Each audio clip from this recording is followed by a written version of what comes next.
Assalamu alaikum, I'm Aisha and you're watching Samaa News. Here are today's headlines.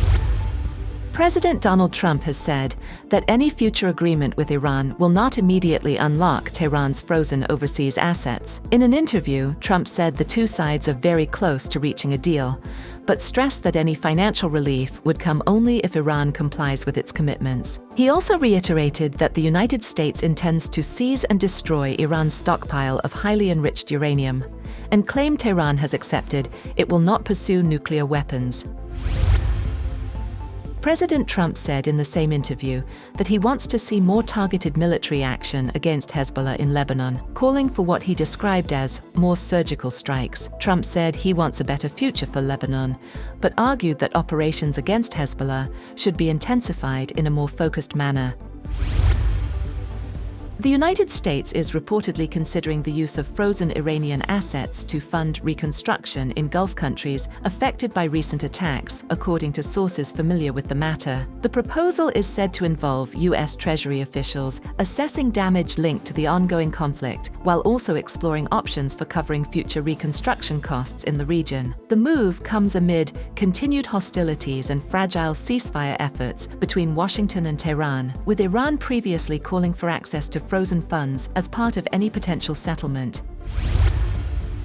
Pakistan has delivered an important message from Prime Minister Shehbaz Sharif and Field Marshal Asim Munir as part of efforts to support diplomacy and reduce tensions in the region. During a visit to Tehran, Interior Minister Mohsin Naqvi met Iranian Foreign Minister Abbas Araghchi to discuss the regional situation, mediation efforts, and bilateral cooperation. According to Iranian media, the talks focused on promoting dialogue and encouraging progress in diplomatic efforts between Tehran and Washington.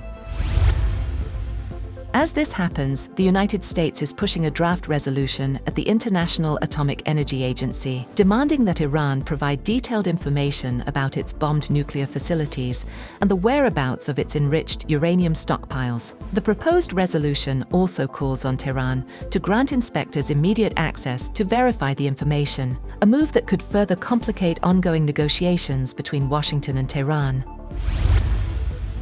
The U.S. military says it shot down 2 Iranian one-way attack drones over the Strait of Hormuz, claiming they posed a threat to international maritime traffic. U.S. Central Command said American forces remain postured and ready to defend against further attacks as tensions continue in the region. The incident comes as the United States and Iran continue indirect negotiations for a possible interim agreement, even as sporadic clashes persist.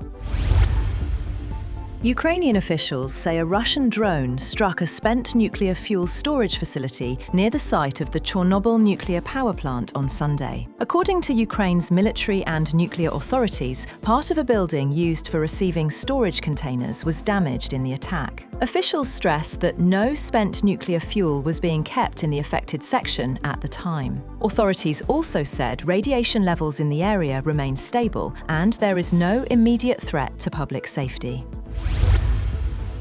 At least 9 Palestinians have been killed and more than 30 others injured in Israeli attacks across the Gaza Strip since dawn. 5 of the victims were killed in a strike on a police post in the Al-Mawasi area of Khan Yunis, a densely populated area sheltering large numbers of displaced families. Several of the wounded were reported to be in critical condition and were transferred to nearby hospitals for treatment.